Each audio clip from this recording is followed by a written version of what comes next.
Irmáns galegos, mulleres e homes da miña terra, estamos nesta tarde de outono chovediza fronte a Europa. Dende hoxe en diante terán que cambiar o concepto que teñen por aí fora, porque temos un pobo capaz de pôr o pé na rúa para defender a súa bandeira e berrar forte polos seus dereitos. Estamos cumprindo o testamento dos grandes loitadores, de Rosalía de Castro, de Castelao, de Villar Ponte, de Alexandre Bóveda Mártir, de Cabanillas, de Otero Pedrallo. Así falaba en Vigo, diante de varias decenas de miles de persoas, o 4 de Nadal de 1977, hai agora 35 anos, Valentín Paz Andrade. Interviña ao remate da máis grande manifestación producida no país despois da morte do dictador. Fiel á súa traxectoria democrática nacionalista, Valentín lembraba e orientaba. Estaba a uns meses de chegar aos 80 anos. Na idade de retirada de tantos, el viña de protagonizar varios episodios políticos de grande trascendencia. Formara parte en representación de Galicia na Comisión dos 10 que negociou con Adolfo Suárez algúns dos termos nos que se había de producir a transición política. Foi eleito senador nos primeiros comicios democráticos do 15 de xuño dese mesmo ano e lonxe de levantar o pé do acelerador, aínda había a producir na década final da súa vida algúns dos seus mellores froitos, como a biografía de Castelao, que se sumaba a unha poderosa obra na que tocou o ensaio, a poesía e unha amazónica tarea xornalística. En Valentín Paz Andrade, e no seu percorrido vital, concéntranse moitos dos elementos da historia contemporánea de Galicia vividos en primeira persoa. Fagamos un rápido plano secuencia desa trayectoria política. Paz Andrade tiña na familia o coñecemento cercano ás novas ideas sobre Galicia que se abrían paso a primeiros de século. Pola relación cos seus tíos, entre eles o poeta Xoán Bautista Andrade, enlaza moi novo coas ideas nas que le vedaba o galeguismo e entra en contacto con Castelao cando este reside en Pontevedra. Foi moi activo na universidade e tamén se vencellou a múltiples actividades sociais, esta mañá lembrábanse algunhas, por exemplo, participando na directiva do Pontevedra Athletic Club, matriz xunto co Sporting do futuro Pontevedra Club de Fútbol. No ano 18 actúa como secretario, sendo vicepresidente Xerardo Álvarez Limeses, futuro sogro de Alexandre Bóveda. Ou no Ateneo Escolar Compostelano e na creación da Tuna Nova Galicia en xaneiro do 18. Na segunda Asamblea Nacionalista de 1919, que se celebra en Santiago, a súa intervención tamén queda rexistrada na proposta de reformas para galeguizar con novas materias a universidade.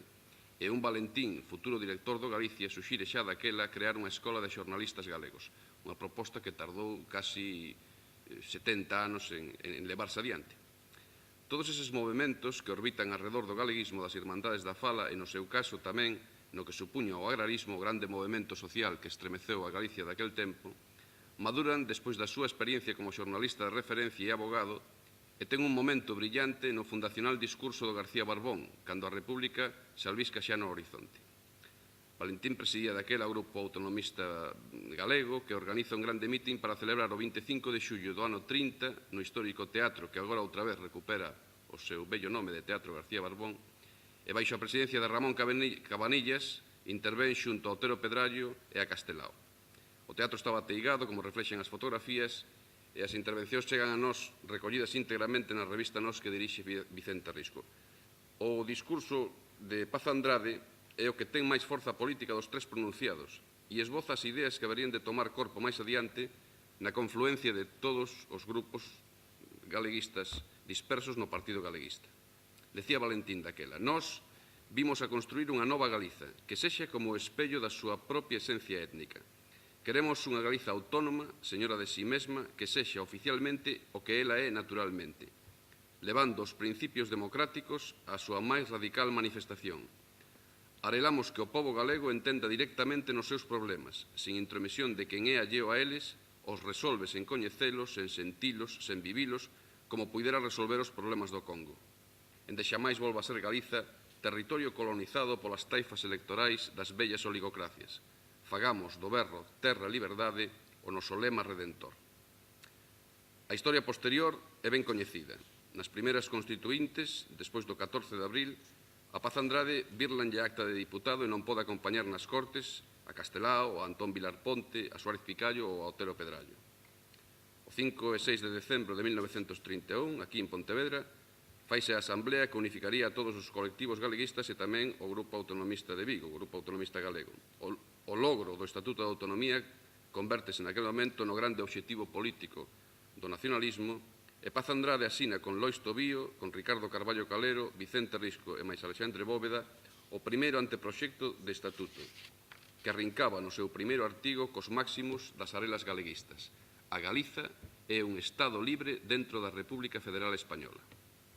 Volve ser candidato Valentín no 33 e no 36, pero xa non sai en ningún dos dous casos tampouco eleito. Castelao amósalle unha confianza total durante o desterro en Badaxoz, e mesmo hai cartas que se dirixen pensando que Valentín debía ser o que collera o leme da Secretaría Política do Partido Galeguista. Non é o momento mellor de dilucidar por que el non acepta. A mañán falabas algo desta cuestión, estaba o atentado que lle fixeran un tempo atrás e quizás estaban xa dilucidándose as diferencias dentro do partido. Sin embargo, despois encabeza Valentín desde as páxinas del Pueblo Gallego o labor de difusión e propaganda do Estatuto e até que irrumpe nese momento esa imaxe que el tanto utiliza, a fouce de Marte, e tronza toda a esperanza galeguista e republicana. Quebrados violentamente polo golpe de Estado de 1936, asesinados algúns dos seus cadros fundamentais como Alexandre Bóveda, exiliados outros moitos co propio Castelao como figura central que chega en 1947 a ministro do Goberno republicano no exilio, a desaparición do Rianxeiro en xaneiro de 1950 deixa paso a unha crise que paseniña e inevitablemente se fora abrindo paso no nacionalismo galego. A medio camiño entre a discrepancia ideolóxica e a diverxencia táctica, na práctica o galeguismo rompe coa súa historia directamente partidaria e boa parte dos cadros no interior de Galicia toman a decisión política de centrar todo o seu esforzo clandestino e público no labor de recuperación cultural que foi exercido con notorio éxito coa fundación da Editorial Galaxia como buque insignia. Daquela, en 1950, é cando se decide o futuro imperfecto do Partido Galeguista, apenas cumprido un convulso ciclo de 2 décadas. Neses tristes días de xaneiro, cando, como decía Ramón Cabanillas, nas praias de Rianxo as estrelas caían como vaguas, é Valentín quen escreve o único artigo que se publica en Galicia na lembranza de Castelao. Nas páxinas do xornal vespertino compostelán La Noche, os sábados saían unhas páxinas culturales que coordenaban Paco del Riego e Xaime Illa, que lle pediron explícitamente a colaboración a Paz Andrade para tentar canear a censura e lembrar ao amigo morto no exilio. En castelán e baixo o título Castelao, el hombre e el artista, aquel artigo foi para o seu autor, para Valentín, o primeiro de fondo ideolóxico que en Galiza se publicaba desde 1936, pasaran 14 anos. E supón un retrato da época que a dirección de La Noche lle adxuntase un pequeno recadrillo titulado Ancha es España, no que manifestaba a adhesión do periódico a Franco e rebaixaba o significado do líder morto referíndose a él como un dos hombres de espírito franciscano, que llevados por su amor apasionado hacia los humildes, confundieron a dama pobreza con la pasionaria. Hombres que por querer amar a su matria, a su región natal, con un estilo romántico y arrebatado, pudieron dar a entender que odiaban a su patria. A revisión desta época e as decisións tomadas baixo a dictadura e co Atlántico polo medio, entre a Galiza de dentro e a de fora nucleada masivamente na Arxentina, ten sido realizada en numerosas ocasións polos historiadores. Hoxe contamos cunha cartografía bastante clara desas discrepancias, que en vida os seus protagonistas foron moi remisos a airear, deixando establecido que a amistade e os horrores vividos soldaban cara fora as súas diferencias de criterio. Durante anos fomos albiscando indicios en documentos políticos, en cartas, pero en contadas ocasións se manifestaba abertamente ese xeito dispar de encarar a táctica do nacionalismo. Retrospectivamente podemos resgatar a análise de Paz Andrade sobre o estado da cuestión galeguista que nos fixo nunha entrevista en A Nosa Terra e poñendo en contraste coas declaracións que Suso de Toro recolleu de Ramón Piñeiro, porque entre ambas as dúas podemos contemplar a tensión existente. Anoto sobre a entrevista que lle fixemos en A Nosa Terra. Esa entrevista foi realizada no outono do 86. Valentín morre en maio do 87 e esa entrevista publicouse despois. Anoto porque el pediunos o texto para revisalo e anotou, xustamente nesta cuestión que vos vou a leer agora, anotou que non lle acababa de convencer e prefería, veu a decir na práctica, nunha carta, está no arquivo do Consello da Cultura que intercambiou con Gustavo Luca de Tena, que prefería deixala para despois. Por eso esa entrevista foi publicada póstumamente. Creo que agora se vai entender incluso o porqué ese carácter póstumo da entrevista. Sostiña Valentín naquela conversa. analizando esa discrepancia entre sectores do nacionalismo. Constituíron Galaxia prescindindo de min por completo, en un momento no que estaba fora, en Bos Aires, convidado a dar unhas conferencias no centro galego. Vin que eso era unha especie de fisura, de cisma que se tramaba e non lle atopaba, nin lle atopei nunca explicación. Pero iso practicárono deliberadamente. Para min que temeron que, despois de morto Castelao, íame levantar coa xefatura puramente teórica, cousa que é absurda, porque nin había lugar, ni esa foi a miña intención. Fixérono por falta de visión, non por maldade. Non sei se por antipatía persoal conmigo, aínda que eso sexa apariencia, porque seguiron sendo amigos meus e nunca me demostraron o contrario. Son debilidades humanas. O peor é que todo iso trouxo a destrucción do Partido Galeguista, que tivo un papel histórico e que tería evitado moitas cousas. Esa cegueira deles foi tremenda. Non sei a quen botarlle a culpa dese fenómeno, porque, desde logo, non foi iniciativa nin de Paco del Riego, aínda que seguiu cega e reflexivamente, nin do Xaime Isla, nin penso que inicialmente de Piñeiro. Mais ben penso que de Sabel, que foi unha falta de instinto político de Sabel. Desde logo, a Sabel foron eles que o meteron no galeguismo e o levaron á Academia Galega. A Sabel serviron cegamente. Ilustro esta cuestión porque, decíamos, esta conversa con a nosa terra foi en outono do 86 e en xuño do 86, o 28 de xuño do 86, cando recolle o premio en Trasalba, o premio Trasalba, el dixo unhas palabras moi duras de como se estaba formando a autonomía e incluso hai unha crítica bastante forte ao propio Sabel que está detrás del, porque ademais naqueles meses fora cando se producira o recurso de García Sabel como delegado do Goberno no Tribunal Constitucional contra algúns aspectos da Lei de Normalización Lingüística. Decía que contrastaba esta opinión, esta análise de Paz Andrade co de Ramón Piñeiro, que sería o cabezaleiro, quizá, da posición triunfante no galeguismo do interior. Suso de Toro suxería a Piñeiro, nunha entrevista realizada poucos meses antes da morte do político de Láncara, que se poderían distinguir dúas fontes no galeguismo que farían crise a morte de Castelao. Unha liña ou estilo recoñecível en persoas como Castelao, Bóveda e Paz Andrade, que sería un galeguismo en relación coa sociedade, mesmo coa industria, unha actitude práctica e outra máis literaria que vería da man de Otero e Risco. Isto decía Suso de Toro. Piñeiro entendía que morto Castelao, desde América, onde se podía editar con liberdade, non admitían a mudanza que eles propoñían. E di Piñeiro. A primeiros dos 50, pensamos en actualizar o pensamento do galeguismo, xa mirando a Europa, no federalismo como fórmula, non no nacionalismo endogámico. Pero en América, sobre todo Rodolfo Prada, tiña unha sacralización absoluta de Castelao. Por exemplo, para nós era conveniente facer unha sinopse biográfica e unha antoloxía de textos dos distintos galeguistas, empezar en Faraldo, Brañas, Vilarponte, Castelao, para que circulase por aquí e os rapaces tivesen unha imaxe de toda a historia do galeguismo. Pero en América negáronse, querían que se utilizase só o sempre en Galiza. En vista diso, nos pregámonos e usamos o sempre en Galiza.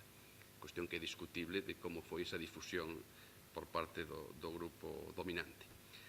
Morto Castelao, a continuidade do órgano político por el creado en América, o Consello de Galicia, perdía prácticamente toda a súa virtualidade e comezaba un período de case 25 anos até a morte de Franco e o convulso paso da ditadura á democracia.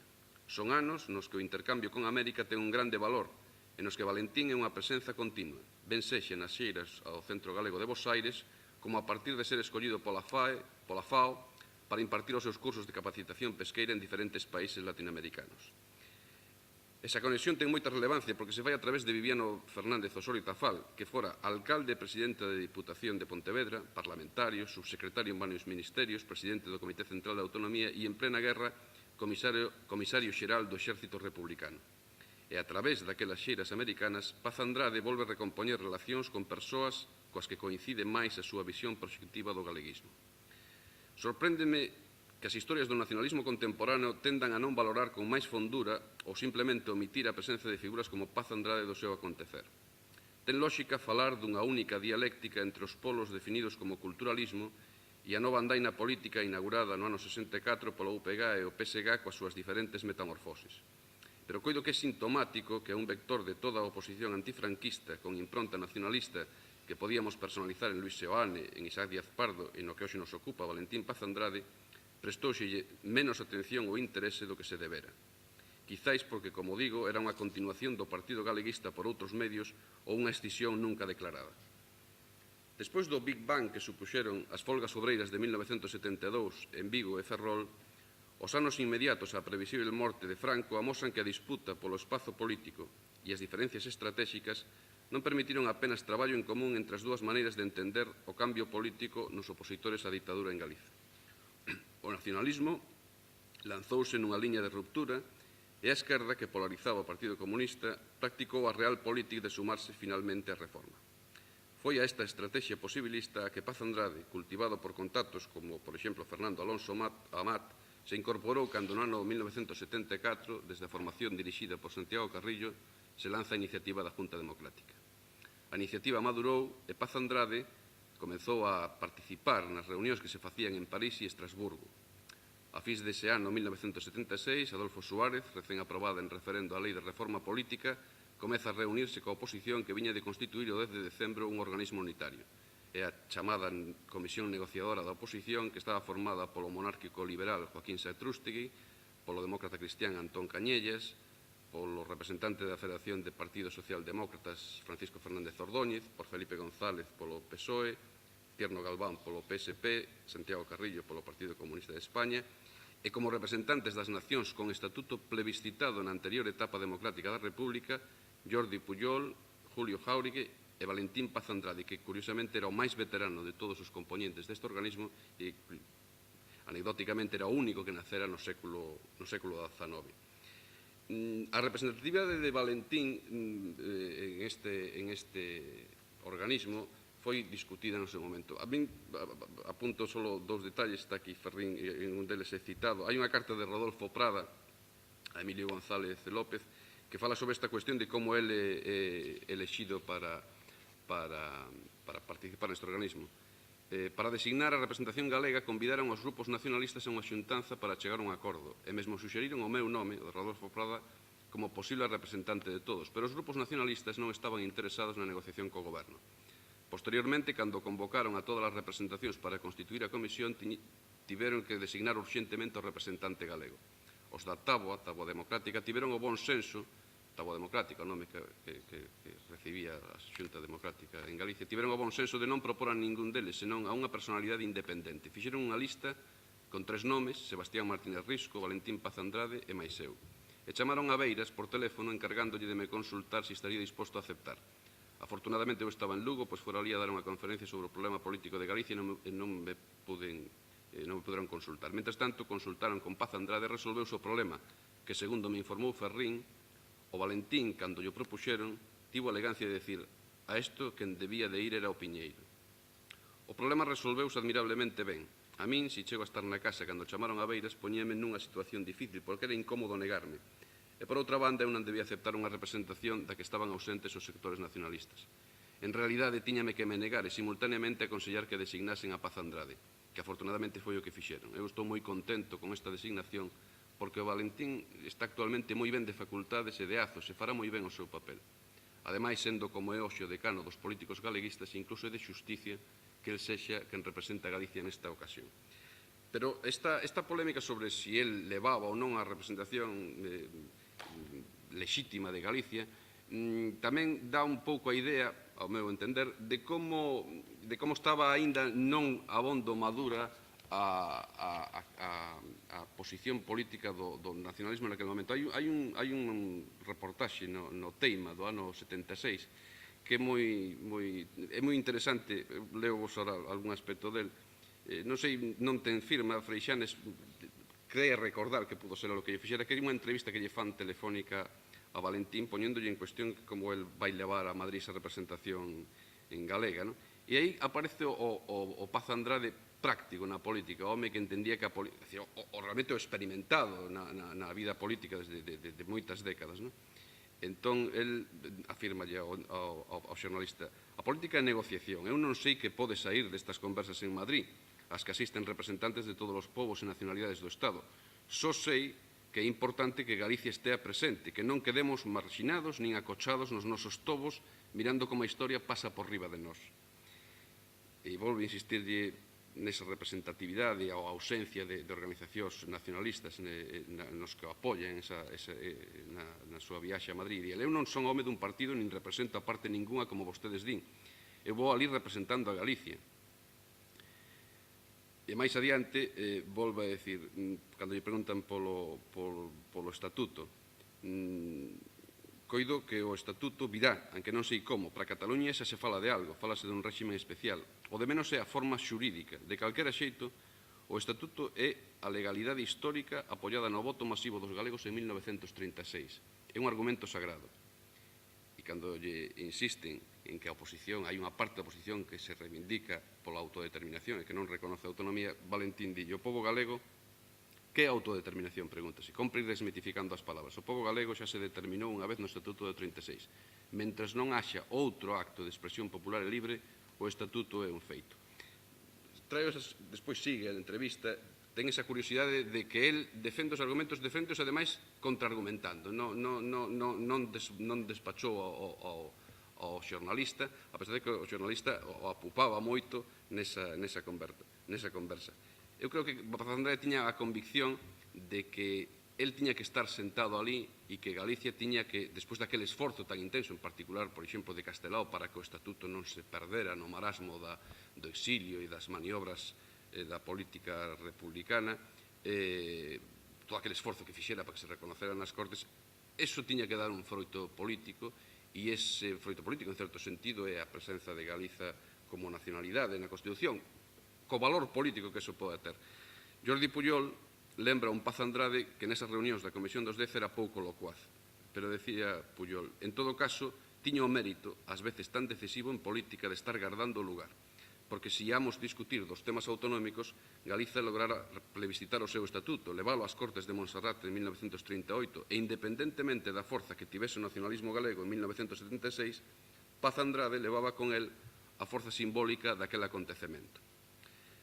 Aínda que non se valora abondo a relevancia daqueles meses de negociación, neste organismo decidiuse a lei electoral proporcional con corrección territorial que regularía os primeiros comicios do 15 de xuño de 1977. Paz Andrade defendeu e sacou adiante nunha votación interna da Comisión a idea de que cada provincia tivese un mínimo de 2 diputados, un nivel que finalmente, tras o debate con Suárez, quedou fixado en 3. Outra discusión que foi importante nese organismo foi a referida á recuperación autonómica, que só fructificaría despois de que se constituíran as primeiras Cortes Constituintes. Así lembraba Valentín un aspecto pouco coñecido da súa presencia na Comisión. Di el, en certo momento se tivo que formular unha opción sobre a titulación de cada goberno autónomo. Aínda non se pensaba máis que nos das nacionalidades históricas. Tanto Cataluña como Euskadi non tiñan dúbidas ao respecto.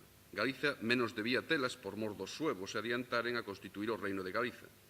Nome que aínda seguiu en uso para oficial séculos despois de que os reis católicos nos infrinxiran a doma e castración da que fala Zurita.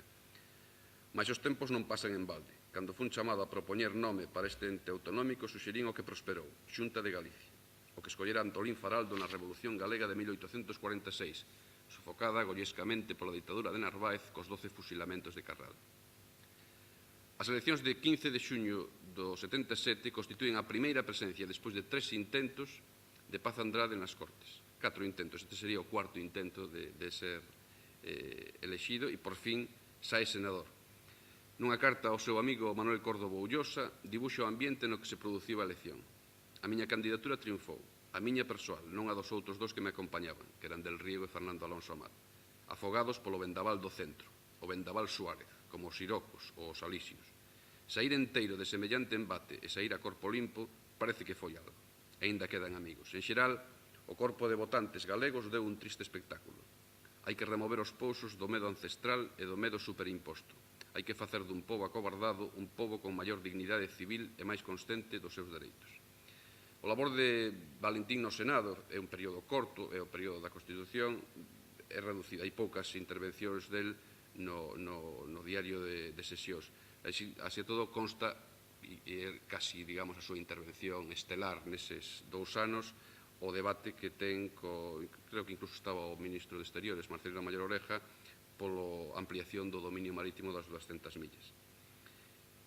Chegada a Porto o novo texto constitucional, referendado o 6 de decembro de 1978, remata esa legislatura e Valentín, nunha entrevista no ano 81, no Faro de Vigo, fai balance deses anos.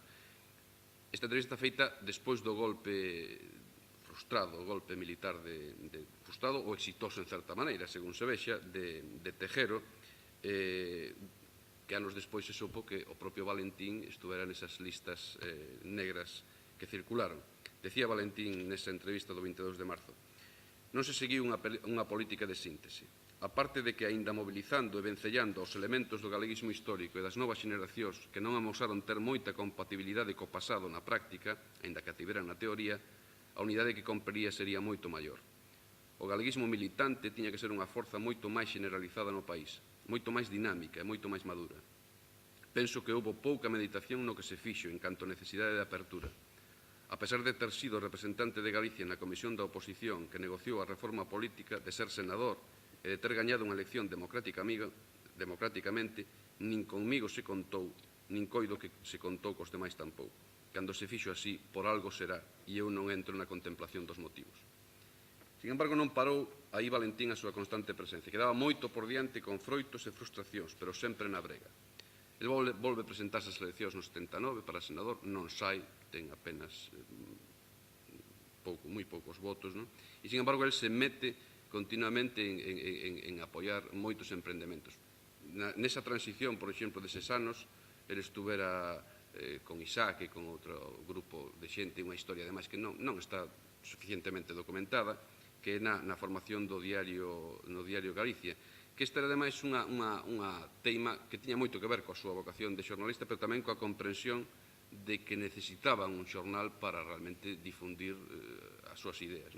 Hai unha carta que lle escribe a Isaac xusto despois destas eleccións, porque a carta do 26 de xuño do 77 lle di: se non facemos o xornal non faríamos ren. Hai moito folclore e hai un pobo desinformado e uns equipos medios incapaces de orientalo.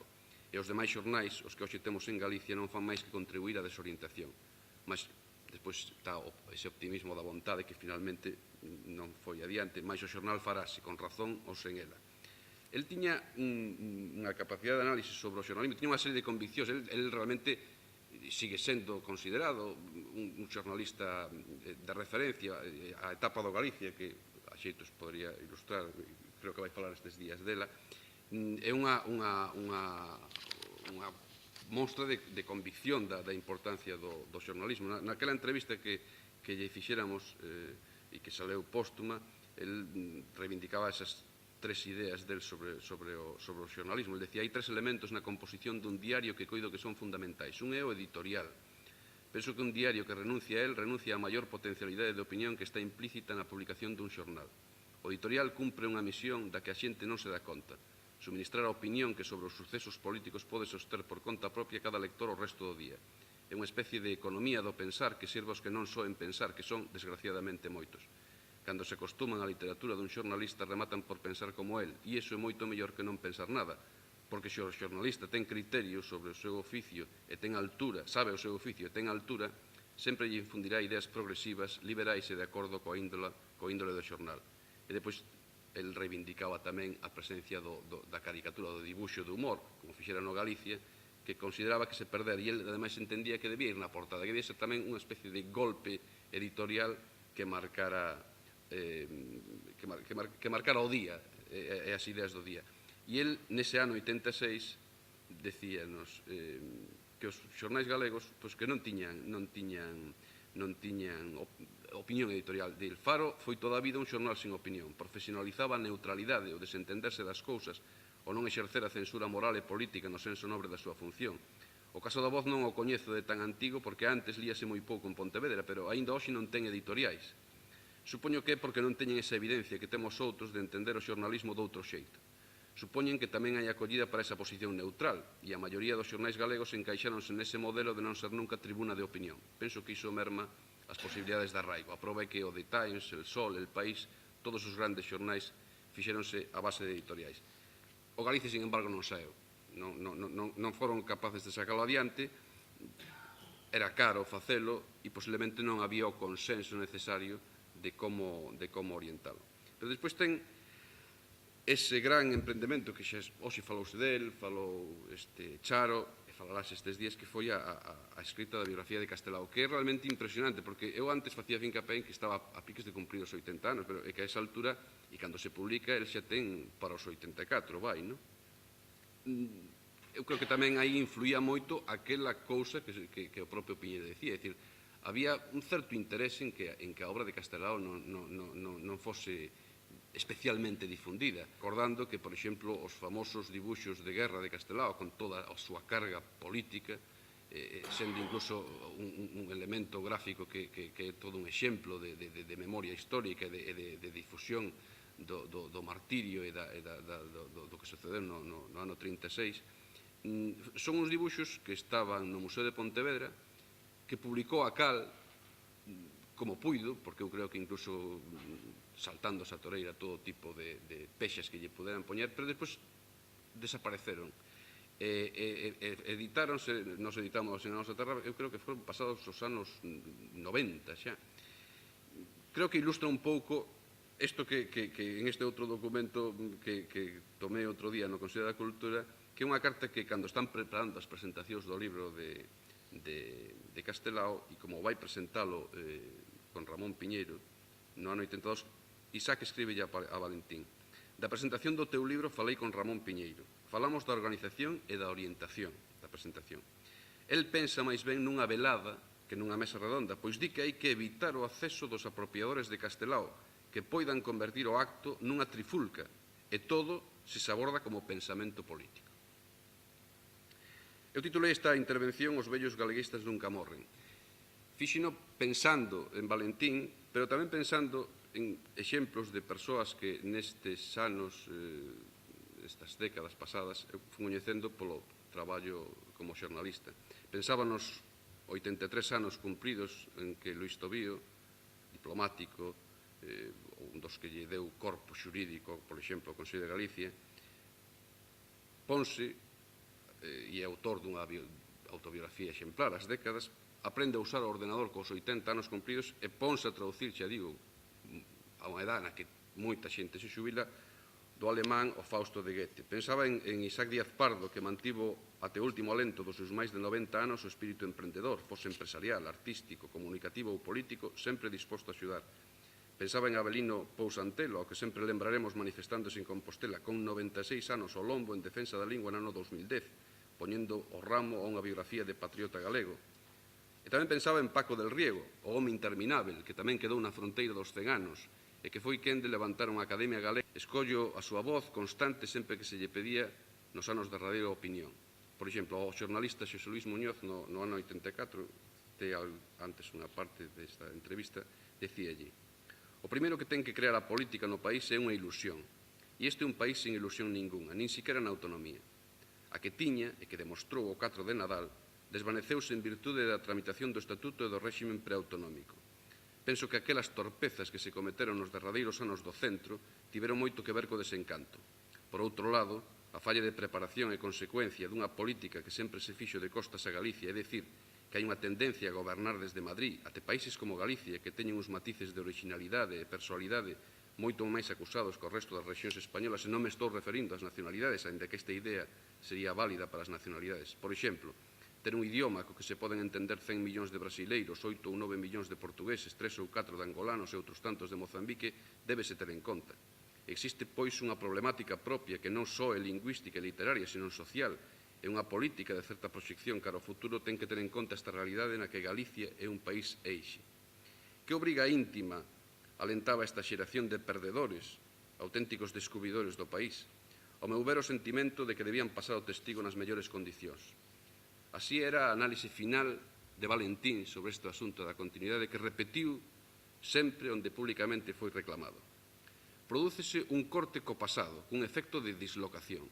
Se os movementos dun país non se entroncan, non se articulan, quen sofre é o país. E naturalmente hoxe veñense cometendo erros coa mellor boa fe do mundo, pero que teñen a súa causa directa nesta falla de xunguimento doutrinal, técnico, histórico, humán co pasado, que é unha base da que hai que partir para novas exploracións.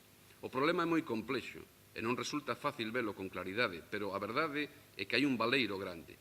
Si se ve a cousa con realismo, con desapaixonamento, os últimos programas sobre a reconstrucción de Galicia aínda son os das primeiras asambleas galeguistas de Lugo, Santiago, Vigo e Pontevedra.